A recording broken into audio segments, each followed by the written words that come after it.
अहोभाव से आप सब लोगों का स्वागत है।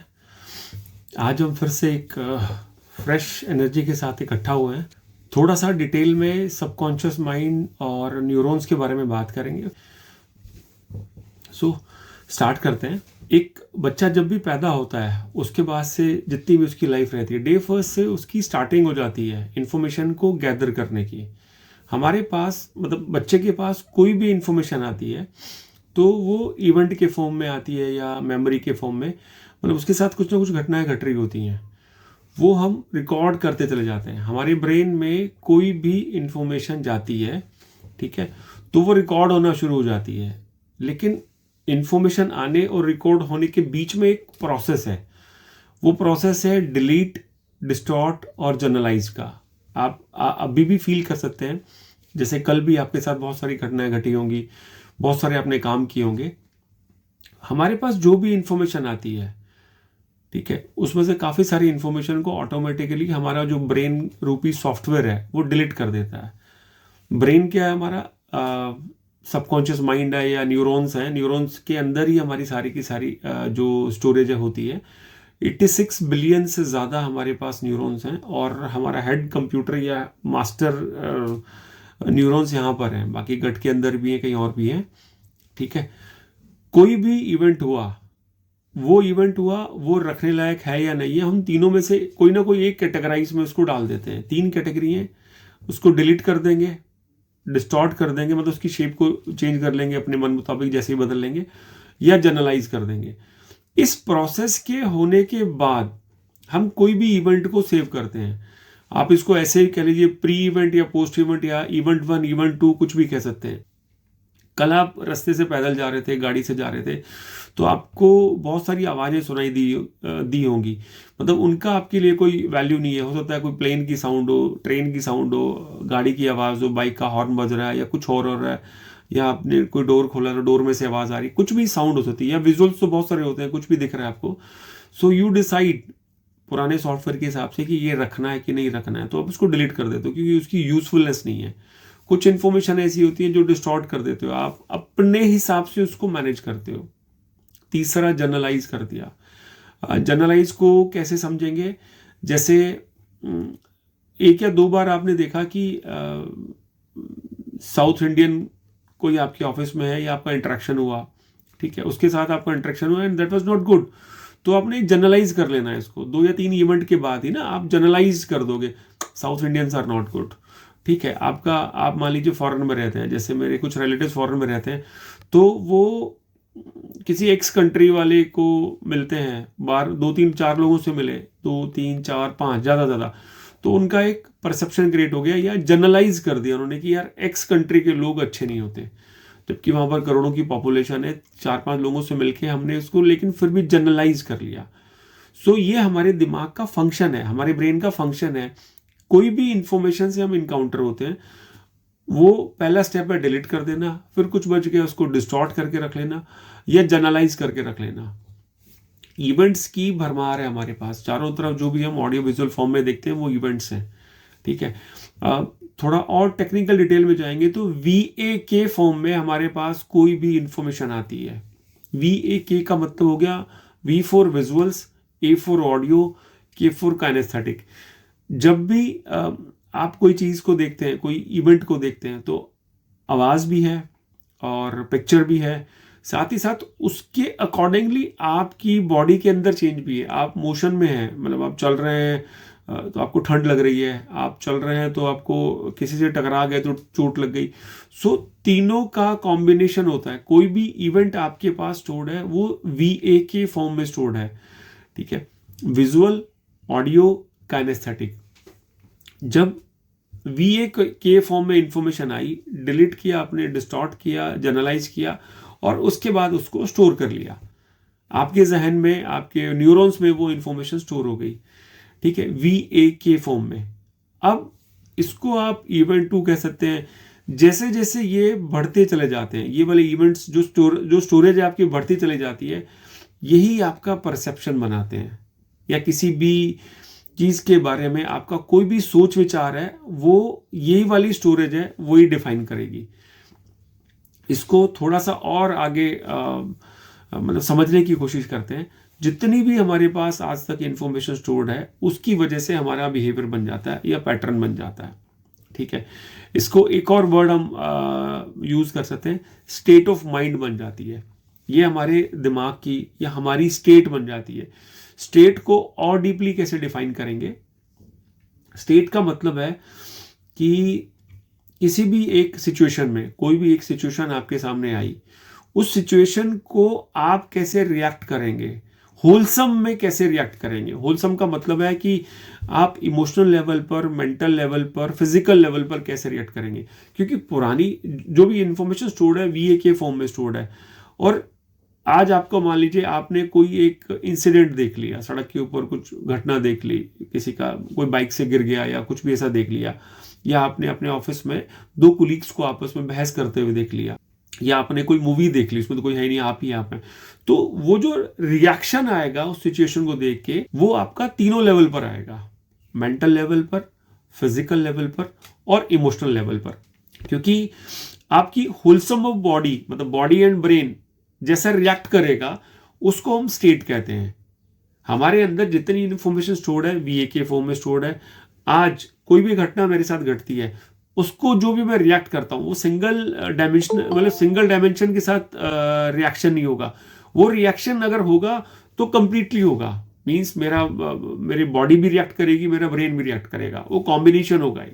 या उसको और डिटेल में समझे तो मैं मेंटली, इमोशनली और फिजिकली रिएक्ट करूंगा। मान लीजिए आप अकेले कोई मूवी देख रहे हैं घर में बैठे अपने, ठीक है, सो टीवी पर जो भी मूवी आप देख रहे हैं, वायलेंस देख रहे हैं या रोमांटिक मूवी देख रहे हैं या कोई कॉमेडी देख रहे हैं, कुछ भी देख रहे हैं, तो आपके ऊपर रिएक्शन आता है, मतलब आपकी बॉडी और ब्रेन दोनों रिएक्ट करते हैं। आप कोई सेंसिटिव मूवी देख रहे हैं तो मे बी आपकी आंखों से पानी आ रहा है या आप जोर जोर से हंसने लगे, मीन्स आपके अंदर ब्रेन में भी आपको ना रिएक्शन देखने को मिलेगा और बॉडी भी रिएक्ट करेगी। या तो हंसेंगे, उछलने शुरू कर देंगे, इंडिया पाकिस्तान का मैच चल रहा है, इंडिया इंग्लैंड का मैच चल रहा है, इंडिया मैच जीत गया तो आप शाउट करेंगे, मतलब आपका बॉडी और ब्रेन दोनों रिएक्ट करेगा। सो एक बार वापस है ना एक थ्रेड में इसको बांधने की कोशिश करते हैं। हमारे पास जो भी इवेंट आते हैं वो वीए के फॉर्म में इंफॉर्मेशन आती है, उसको डिलीट, डिस्टॉर्ट, जनरलाइज करते हैं और हम उसको स्टोर कर लेते हैं।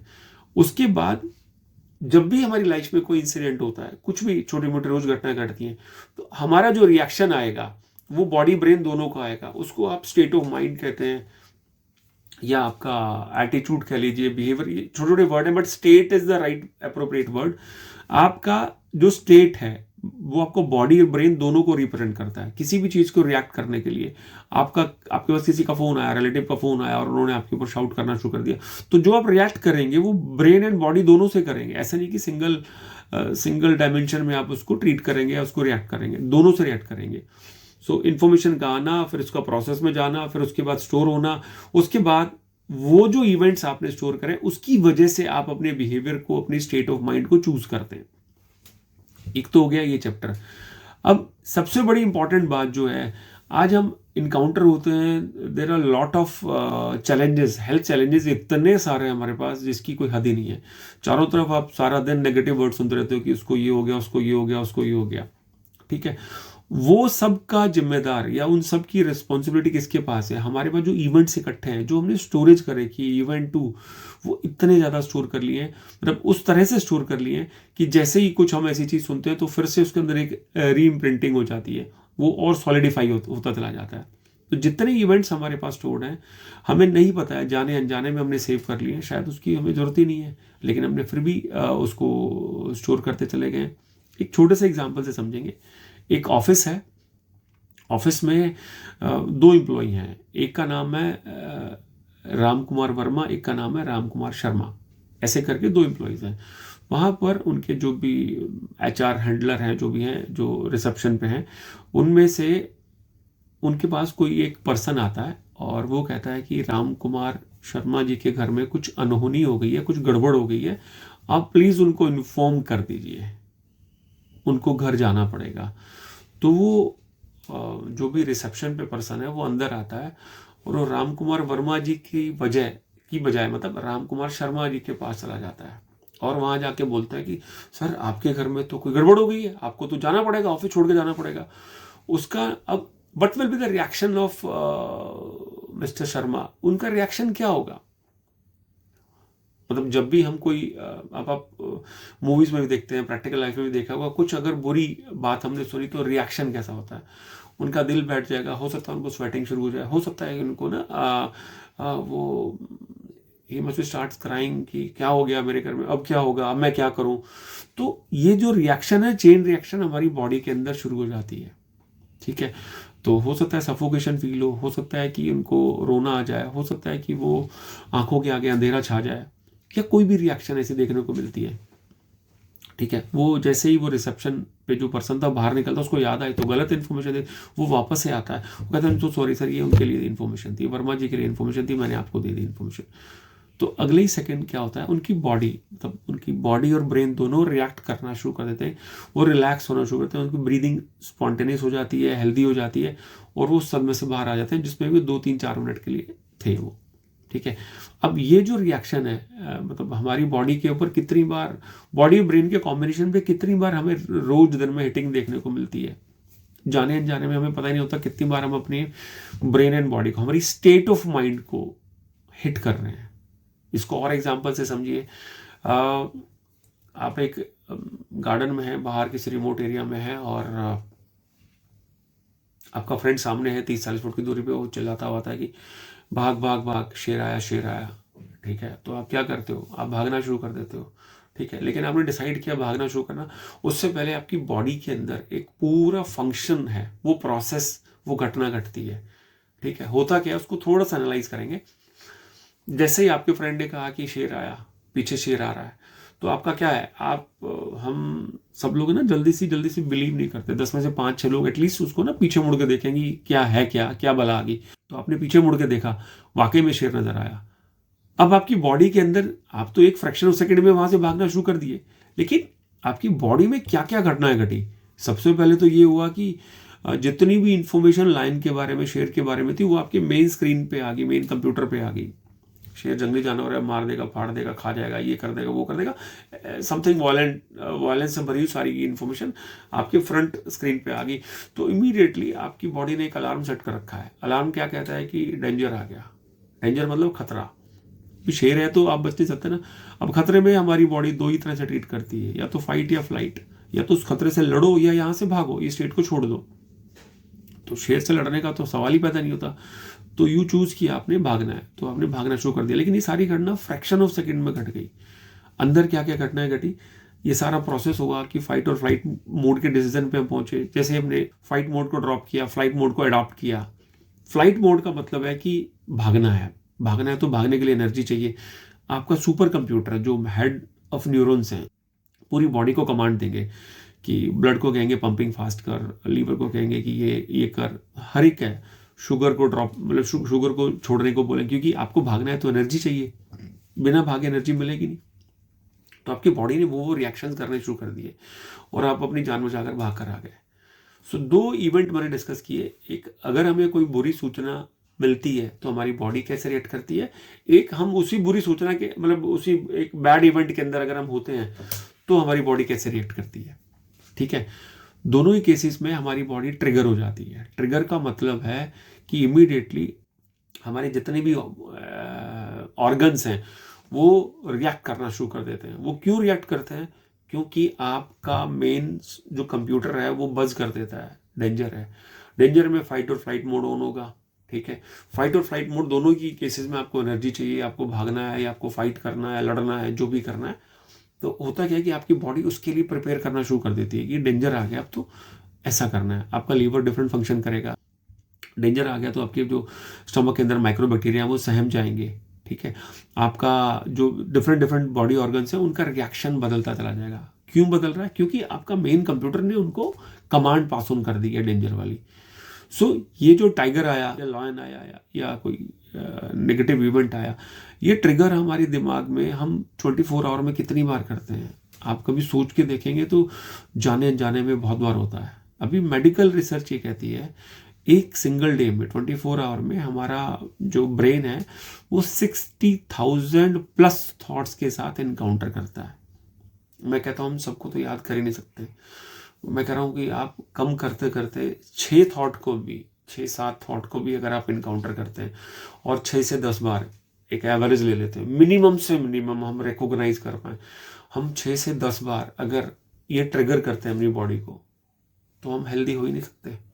और हमारा ट्रिगर ये चलता ही रहता है। ट्रिगर का रीजन कोई भी हो सकता है। आपका मेन स्ट्रीम कंप्यूटर, आपके न्यूरॉन्स ट्रेंड है इस चीज के लिए कि अगर डेंजर आता है तो आपने कैसे रिएक्ट करना है, वही कमांड पास ऑन करेगा। आपके जितने भी बॉडी ऑर्गन है सबको कमांड पास ऑन करी जाएगी। ठीक है, आप अचानक से बैठे, आप सबके साथ कुछ ना कुछ घटना घटी होगी। आपकी फ्लाइट छूट रही है, आपकी ट्रेन छूट रही है, ठीक है, आपका लेथार्जिक जेस्चर है, मान लीजिए आप नॉर्मल है, आपको बहुत ज़्यादा फिजिकली एक्टिव नहीं है, तो भी अगर आपकी कुछ ट्रेन छूट रही है, कुछ ऐसा, तो आप भागना शुरू कर देते हैं। ठीक है, छोटे होते थे तो कुत्ते से डर लगता था, कुत्ता आपके पीछे भाग रहा है, भागते चले जाते हैं। एनर्जी हम सबके अंदर होती है, हमारी बॉडी और ब्रेन उस तरह से रिएक्ट करना शुरू कर देता है। कोई भी सिचुएशन हमारी जिंदगी में आती है, एवरीडे सिचुएशन आती है, और ये ट्रिगर जितना ज़्यादा बार होगा उतनी ही ज़्यादा आप डिजीज प्रोन हो जाएंगे। मतलब आपको कोई भी चैलेंज है, बीपी है, हार्ट का इशू है, घुटनों में दर्द है, ठीक है, एक वो अंधेरा छा जाना आंखों के आगे, या कोई भी रिएक्शन है, उन सब का लेना देना आपके पास जो इवेंट्स या मेमोरीज रखी हुई हैं उनके साथ है। बिकॉज आपका हेड कंप्यूटर या मास्टर कंप्यूटर तो ट्रेंड हो गया ना, उसके पास एक नेचुरल सॉफ्टवेयर भी है कि जब भी वो डेंजर में आएगा तो रिएक्ट करेगा। अब आपने इतनी सारी इन्फॉर्मेशन उस तरह की गैदर कर ली है कि आप नॉर्मल रहना ही भूल गए। आप हर दिन में पता नहीं कितनी बार अपने आप को ट्रिगर करते हैं। ठीक है, और ट्रिगर जितना ज़्यादा ट्रिगर होता है उतनी ज़्यादा आपकी ना एंग्जाइटी लेवल बढ़ना शुरू हो जाता है। क्योंकि जब जब ट्रिगर होगा आपको पता लगा, अब वो लाइन कोई भी हो सकता है, आपका बॉस भी हो सकता है, स्पाउस के केस में आपका स्पाउस भी मतलब कुछ भी हो सकता है, कोई भी चीज़ को लेके आप ट्रिगर हो सकते हैं। बिकॉज हमने उससे रिलेटेड मटेरियल अपनी ब्रेन में इतना ज़्यादा स्टोर कर लिया है कि जिसकी कोई हद नहीं है, और कंटिन्यूसली आज भी आप वो स्टोर करते जा रहे हैं। आपके अंदर, ब्रेन के अंदर जो स्टोर्ड इवेंट्स हैं वो ही हर चीज़ का रूट कॉज है। हम जितनी भी मेडिसिन या पैथीज को यूज़ करते हैं, जितनी भी पैथीज यूज़ करते हैं, कोई भी चीज़ है, वो कॉस्मेटिक के रूप में वर्कआउट करती हैं। मतलब अपर सरफेस पे ही वर्कआउट करती हैं, वो डीपर वर्कआउट नहीं करती हैं। ठीक है, अभी अगर आप नोटिस करें तो डॉक्टरों का पैटर्न, आप पिछले 30 साल का डॉक्टर जो भी जनरल फिजिशियंस होते हैं उनका डॉक्टर का पैटर्न क्या है, बहुत पहले 30-35 साल में सिर्फ डॉक्टर दो दवाई लिख के देते थे और आप ठीक हो जाते थे। ठीक है, फिर धीरे धीरे डॉक्टरों ने क्या कहना शुरू किया, वो रिकमेंड करते थे, आप एक काम करो, कुछ ज़्यादा आपको कुछ हो गया, आप 1 हफ्ते के लिए हिल स्टेशन चले जाओ, या आप कहीं है ना बाहर घूम फिर के आ जाओ, आपकी हवा पानी, ये वर्ड यूज़ करते हैं हम लोग, आपका एटमॉस्फेयर चेंज हो जाएगा, आपका हवा पानी चेंज हो जाएगा। फिर अभी कुछ सालों पहले डॉक्टरों ने लिखना शुरू कर दिया है, क्या आपका कोई भी चैलेंज है, क्या लिख के देते हैं आपको कि आपने बाहर का खाना बंद कर देना है। मतलब over a period of time 30-35 साल की प्रैक्टिस में आप डॉक्टर को देखेंगे तो रिसेंटली 10-15 साल से क्या क्या चेंजेस हुए, उन्होंने लिखना ही लिखना है, आप बाहर का खाना नहीं खाएंगे, आप फ्राइड कुछ भी नहीं खाएंगे। ये एक कॉमन प्रैक्टिस है, आपको कोई भी चैलेंज है हर डॉक्टर आपको रिकमेंड करेगा, चाहे कोई भी पैथी का डॉक्टर हो। ठीक है, आयुर्वेद वाले थोड़ा डीपली आपको डिस्क्राइब करेंगे कि ये बिल्कुल नहीं करना। जनरल फिजिशियन है जो एलोपैथी से, वो लिख के देंगे कि आप बाहर का खाना बंद कर दो, फ्राइड खाना बंद कर दो, घर का दाल चावल जो भी रोटी चपाती वो खाओ। ठीक है, और क्या लिखते हैं डॉक्टर, वो साथ में हर एक को लिखना शुरू कर दिया, आपको 30 से 45 मिनट कुछ भी लिखेंगे कि 20-25 मिनट, आधा घंटा, पौना घंटा आपको वॉक करनी है, या आपको योगा करना है, या कोई फिजिकल एक्टिविटी करनी है, ये सब कुछ लिखना शुरू कर दिया है। यहाँ तक तो आप मेरी बातों से सहमत होंगे, क्योंकि ये हमारे साथ चारों तरफ ये घटनाएं घट रही हैं। Wait for few more year, 2-4-5 साल रुक जाइए, जो आगे होने वाला है आपको बता रहा हूँ, मैक्सिमम 5 साल में ऐसा होगा। डॉक्टर आपको लिख के दिया करेंगे, आप किसी से बात कर लिया करो, आप किसी से बात कर लिया करो। बिकॉज जैसे जैसे हम अपनी लाइफ में मूव ऑन कर रहे हैं, हमने अपनी ज़िंदगी में इनसिक्योरिटीज़ को इतना ज़्यादा एंटरटेन कर दिया है जिसकी कोई हद नहीं है। पास्ट की मेमोरीज, ट्रॉमा, कल भी हम डिस्कस कर रहे थे, आज भी बताया, जो आज तक का स्टोर्ड है वो पास्ट है। और फ्यूचर को लेके जो हमारी सोच है, फ्यूचरिस्टिक फियर का मतलब ये नहीं हुआ तो, वो नहीं हुआ तो, मेरी प्रमोशन नहीं हुई तो, मेरा बिजनेस नहीं चला तो, मेरा बिजनेस में घाटा हो गया तो, ठीक है, ये हो गया तो, सैलरीज जो आपके एम्प्लॉयज हैं उसकी सैलरीज कहाँ से देंगे। तो फ्यूचरिस्टिक फियर और पास्ट का ट्रॉमा, दो चीज़ें मिक्स हो जाती हैं। उसके मिक्स होने से होगा क्या, आपका बॉडी और ब्रेन वैसे रिएक्ट करेगा। एक तो घटना घट चुकी है, पास्ट है, वो ट्रॉमा के फॉर्म में आपने स्टोर कर लिया, इवेंट 2 के फॉर्म में आपने अपनी बॉडी में न्यूरॉन्स में उसको स्टोर कर लिया। साथ ही साथ उसकी वजह से ही आप अपने फ्यूचर को लेकर इनसिक्योर हो गए हैं। इनसिक्योरिटी किसी भी फॉर्म में हो सकती है। आज आप लोग देखते हैं कोटा एक राजस्थान में प्लेस है, वहाँ पर वो इंजीनियरिंग के लिए और मेडिकल के लिए प्रैक्टिस कराते हैं बच्चों की। कितना प्रेशर है, आप लोगों ने बहुत सारे ऑडियो वीडियो देखे होंगे, क्या क्या घटनाएं घटती है। बच्चों के ऊपर प्रेशर बढ़ता जा रहा है, फ्यूचरिस्टिक प्रेशर है ये, फ्यूचर का फियर है। मेरा सिलेक्शन नहीं हुआ तो, मेरा रैंक नहीं आया तो। इवन जो स्पोर्ट्स में लोग हैं जो चेस खेलते हैं या आपका कोई भी क्रिकेट खेलते हैं, टीटी है, बैडमिंटन है, स्विमिंग में है, उनके साथ भी ना हमने कॉम्पिटिटिव जो थॉट है इतना ज़्यादा सुपर इम्पोज कर दिया है कि वो फ्यूचरिस्टिक फियर के भ्रम जाल में फंस गए हैं। बच्चों के साथ पास्ट का ट्रॉमा कम है कि जैसे जैसे आपकी एज बढ़ती है तो आपकी मेमोरीज या इवेंट्स बढ़ते हैं। बच्चों के साथ क्या 15-20 साल की एज है बच्चे की, और वो पढ़ाई में अच्छा कर रहा है, घर वालों ने प्रेशर कर दिया कि नहीं तेरे को तो इंजीनियरिंग करनी है, आईआईटी में सिलेक्शन कराना है या मेडिकल में कराना है या सीए के अंदर कराना है, कोई भी है। वो फ्यूचरिस्टिक प्रेशर हम क्रिएट करते हैं। हमारी सोसाइटी कुछ इस तरह की हो गई है, और वो उसका जो रिजल्ट निकल के आता है वो कोई ना कोई फॉर्म में बॉडी के ऊपर निकल के आता है। कभी ना कभी बॉडी के ऊपर जो आपके विचार हैं वही आपकी बॉडी, फिजिकल बॉडी के ऊपर किसी डिजीज के रूप में सामने आते हैं। ये दो ही तरह के इवेंट है।